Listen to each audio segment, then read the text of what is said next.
I was standing in front of a room full of investors, holding a pitch deck that took me 6 sleepless months to perfect, when my fiancé, Jason, sent me a text that shattered everything. "We need to talk, I made a mistake." In that moment, the numbers on the screen blurred, the confident voice I'd rehearsed vanished, and all I could hear was the sound of my world cracking in two. What mistake could be worse than lying to your business partner and the woman you promised to marry? My name is Olivia Harper, I'm 32, and I co-founded Lumotech, a clean energy startup based in Austin, Texas.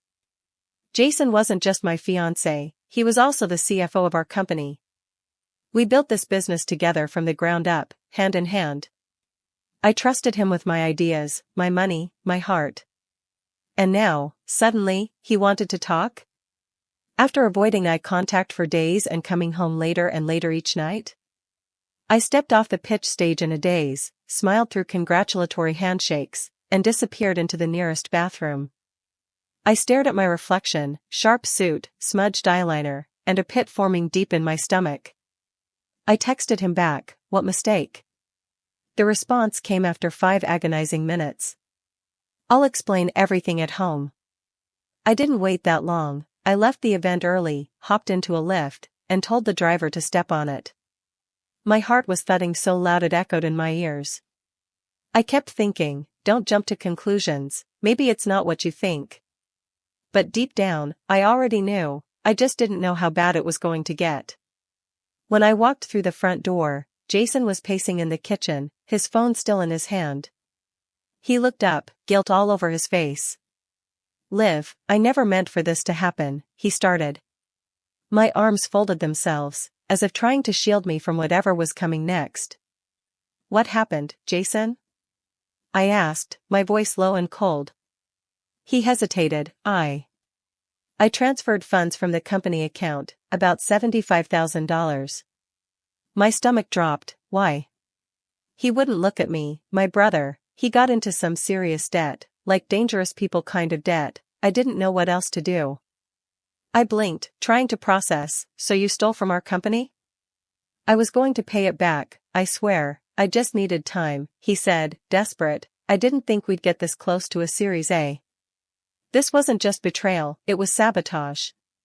We were days away from securing a major investment deal, and if due diligence uncovered this, we'd lose everything. And he knew that. "You didn't think I deserved to know?" I snapped. "You let me walk into that meeting like everything was fine." "I thought I could fix it," he mumbled. For the first time, I felt like I was staring at a stranger. The man I loved, the man I believed in, had put our entire future at risk behind my back. I didn't cry, not yet. I just said, "You need to leave." His face twisted. "Liv." "Now, Jason," I cut him off, "before I say something I can't take back." He grabbed a jacket and walked out, no further protest. I locked the door behind him, my hands trembling. That night, I couldn't sleep, not because of the betrayal, but because I knew this was just the beginning of something much, much worse.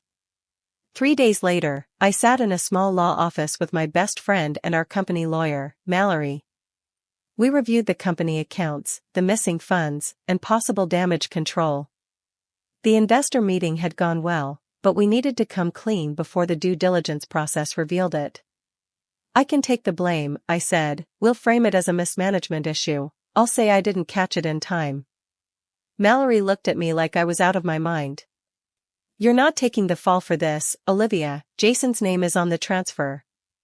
He's still on the paperwork as co-founder," I reminded her. "If this blows up, it's both our names."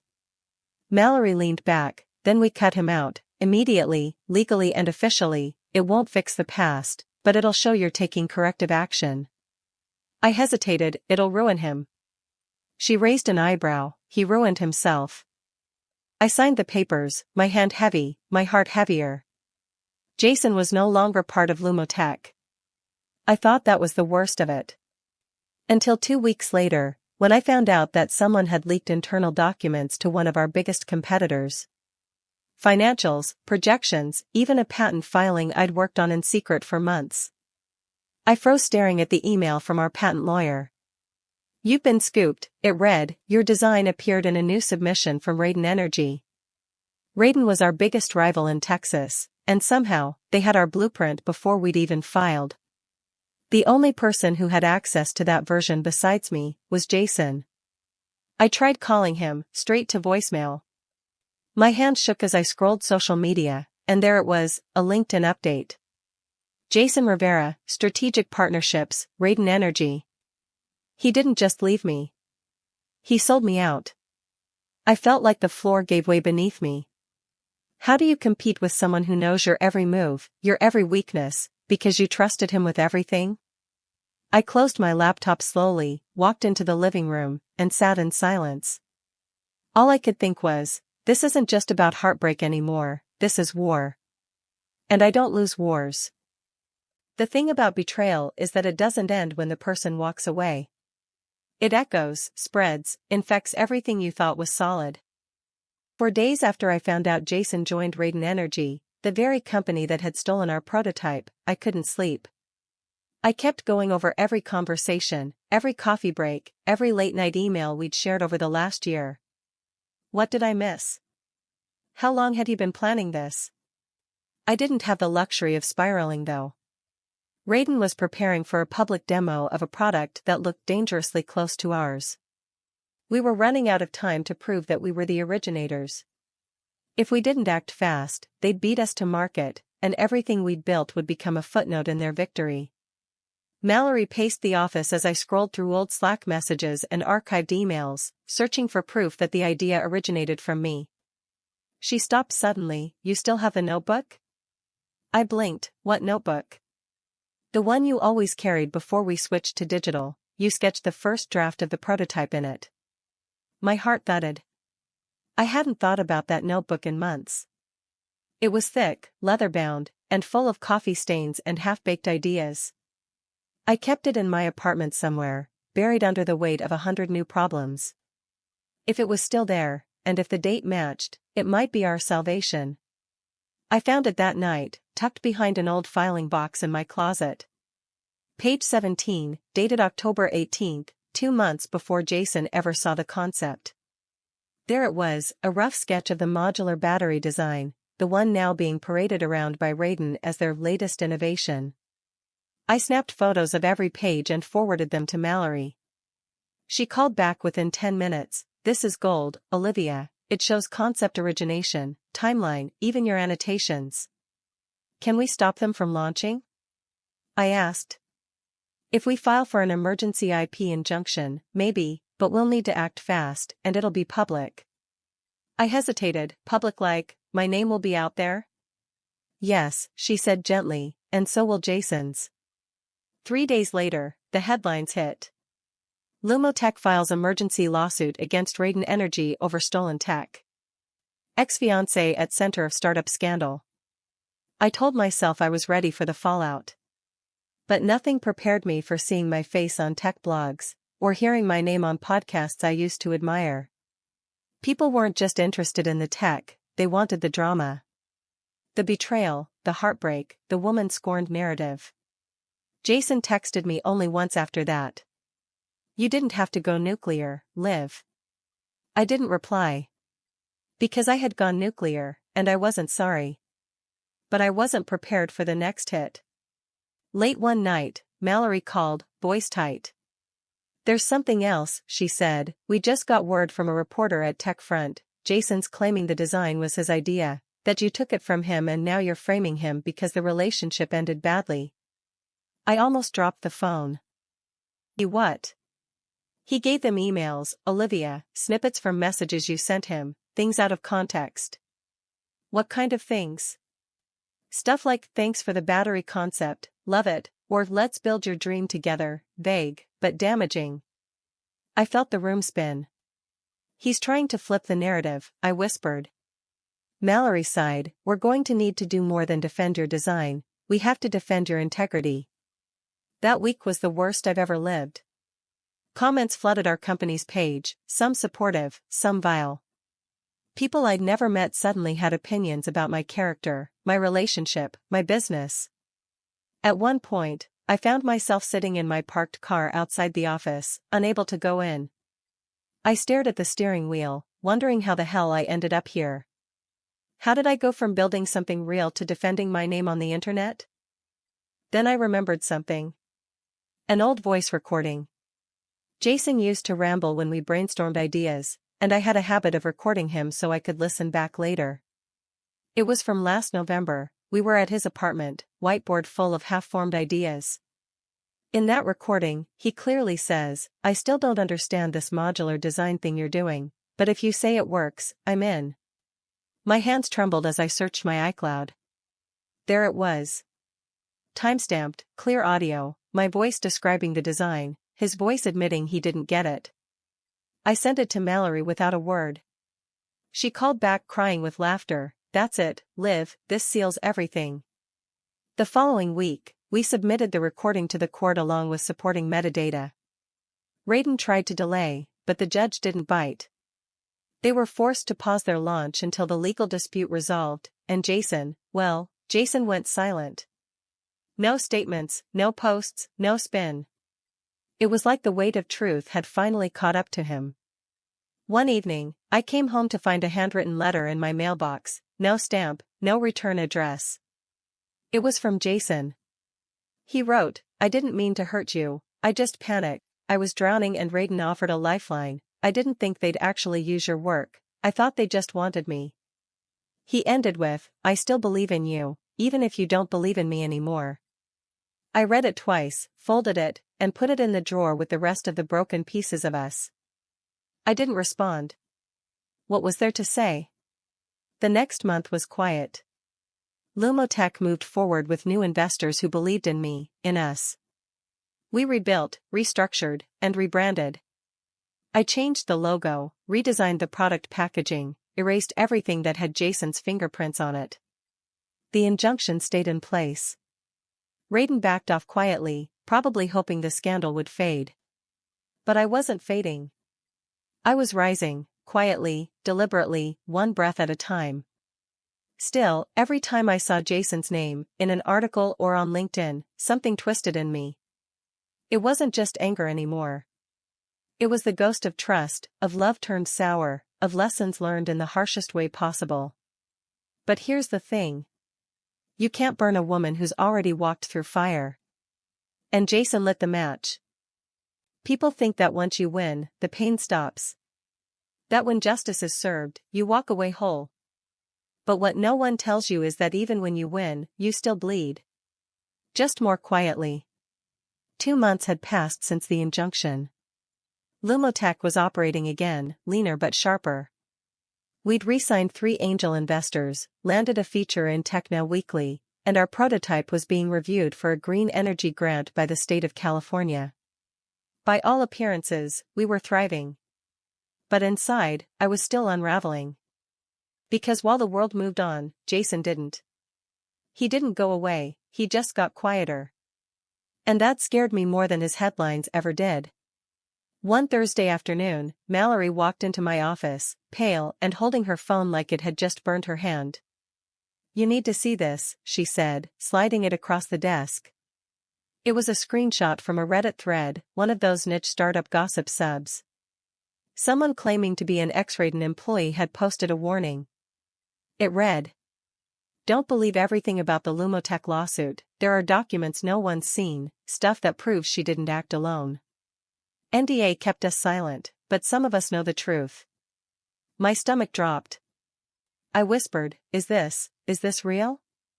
Mallory shook her head, "We're digging, but it's already spreading. Twitter picked it up 10 minutes ago." And just like that, the storm was back. Bloggers, podcasters, anonymous industry insiders. Suddenly everyone had a theory about me. That I was the mastermind behind a shady deal. That I'd set Jason up for a fall. That maybe the prototype was never mine to begin with. Mallory slammed her laptop shut. "They're trying to bury your credibility with half-truths and clickbait. Do you think Raiden is behind this?" I asked. She paused. "If not them, someone with just as much to lose." That night I couldn't sleep. I lay in bed with my laptop open, scrolling through every rumor, every thread, every snide comment from a stranger who thought they knew my story. It wasn't the lies that hurt the most, it was how easily people believed them. Somewhere around 2 a.m., I got an email. No subject, no signature, just one line. Check your NDA folder. You missed something. I froze. I hadn't looked at that folder in months, not since we filed the original case. It was locked in my old Google Drive, buried under layers of stress and digital dust. When I opened it, I found a file I didn't recognize. An audio recording labeled J&K_CONF call.m4a. Heart pounding, I hit play. Jason's voice came first, slightly muffled. If Olivia ever finds out this was negotiated before the pitch, she'll walk, and she'll take the whole thing down with her. Then another voice, not mine, but familiar. Karen Levesque, Radin's former VP of Innovation. She responded, "Don't worry, she won't know. As long as you stay close and keep her focused on the tech, she won't ask questions." I stared at the screen in silence. Jason had made a side deal, before we even pitched to Radin. He'd planned this before the breakup, before the betrayal. He had never fallen, he had jumped, with a safety net ready. By morning, I was in Mallory's office, the audio file playing on her speakers. She didn't say anything until it ended. Then she looked up, eyes hard. "We reopened the case." "They'll try to say it was fake," I said quietly. "Not with this level of metadata and timeline. We pair it with your notebook and the older audio." She leaned back, fingers tapping her pen. "But I need to ask, Liv, do you want to go through this again? Because it's going to get uglier." I didn't answer right away. I looked out her office window at the city, wide, indifferent, fast-moving. And I remembered who I was before all this. A woman with a dream, a notebook, and a stupid amount of hope. I turned to her. I didn't come this far to let them rewrite the truth. The second wave of filings made headlines again. But this time, we had control. We released the audio, with expert validation. The public turned, not just back to me, but for me. Journalists who had once speculated now wanted quotes. Founders reached out privately to say, "Thank you for standing up." And surprisingly, someone from inside Radin leaked documents confirming Karen had been fired quietly the week after our injunction. Jason didn't release a statement. But one morning, as I stepped out of a coffee shop, I saw him. Standing across the street, staring at me. For a second, time slowed. He looked older, thinner, like the weight of every lie he told was finally pressing down on him. We just stared at each other, cars passing between us like waves on a shore. Then he turned and walked away. I didn't follow. That chapter was over, and no apology would rewrite it. Weeks passed. The lawsuit settled in our favor, quietly but completely.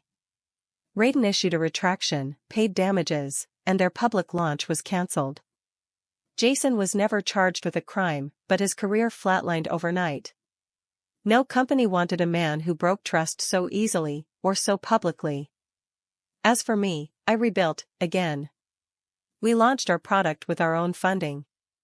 Not massive, not flashy, but real and fully ours. The day our first order shipped, Mallory brought champagne to the office.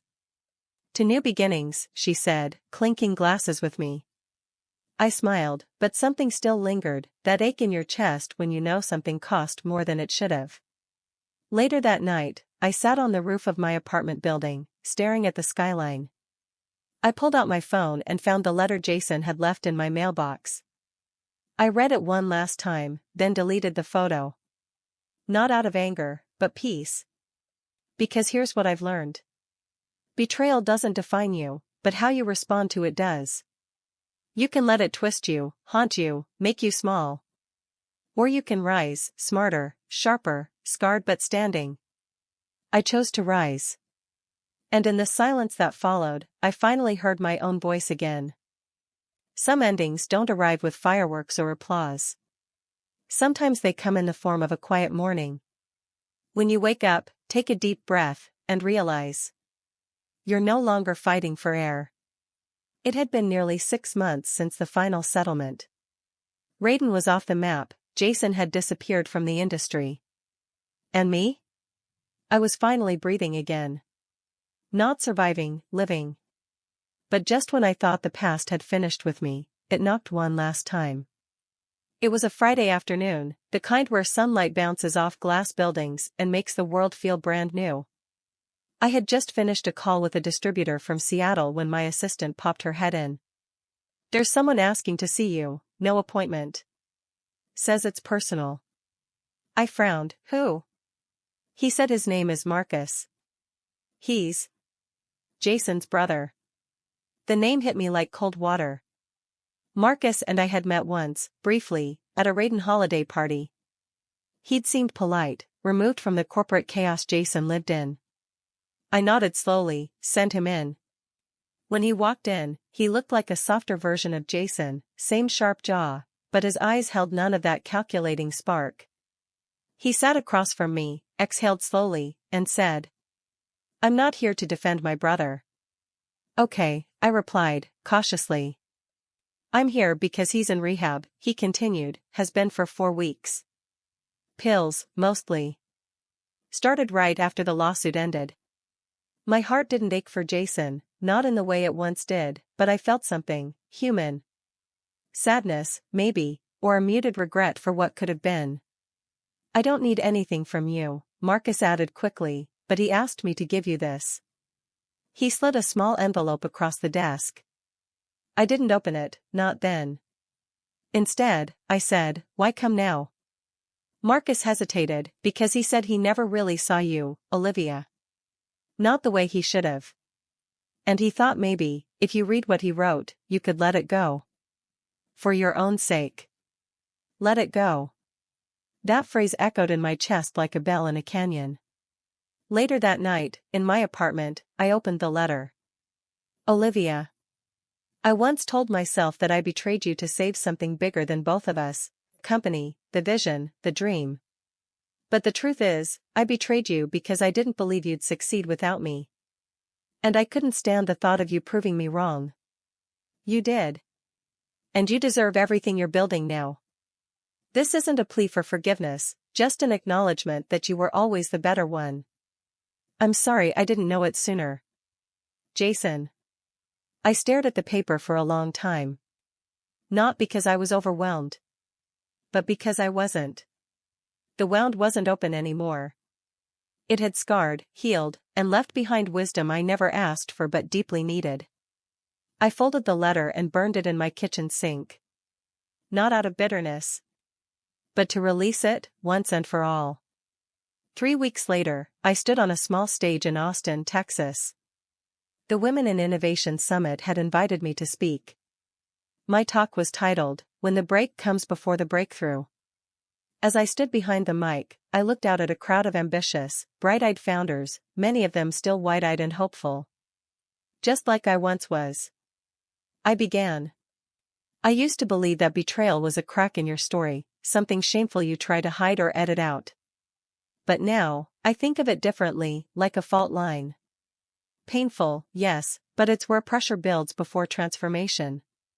I told them the story, not the headlines, the reality. The whispers behind the doors, the late nights wondering if I'd ever trust myself again. I shared how success didn't feel like champagne and spotlights, it felt like quiet mornings, healthy boundaries, and a team that fought beside me, not above me.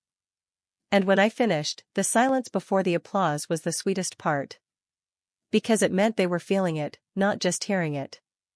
After the event, a young woman named Erica approached me, maybe 23.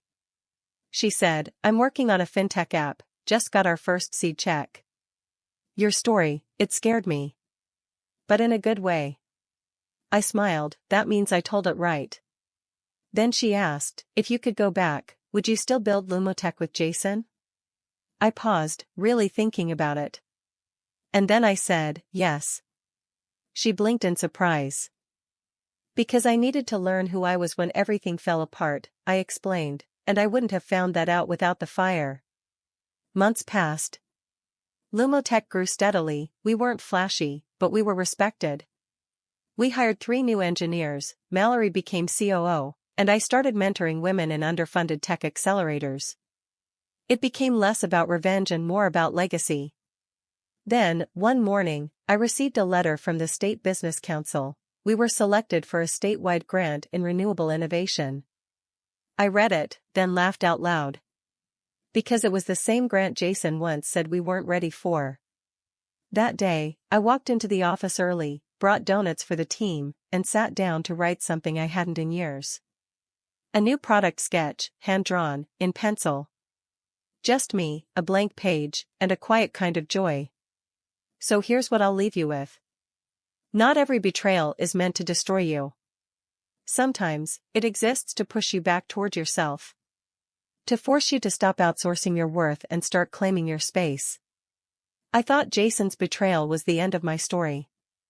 But really, it was just the prologue. The real story began the moment I stopped surviving and started creating again. Not to prove anyone wrong. But to finally believe that I was always right about myself. And now, when I walk into a room, I don't carry the weight of what was lost. I carry the clarity of what I built. And that's the kind of power no one can take from you.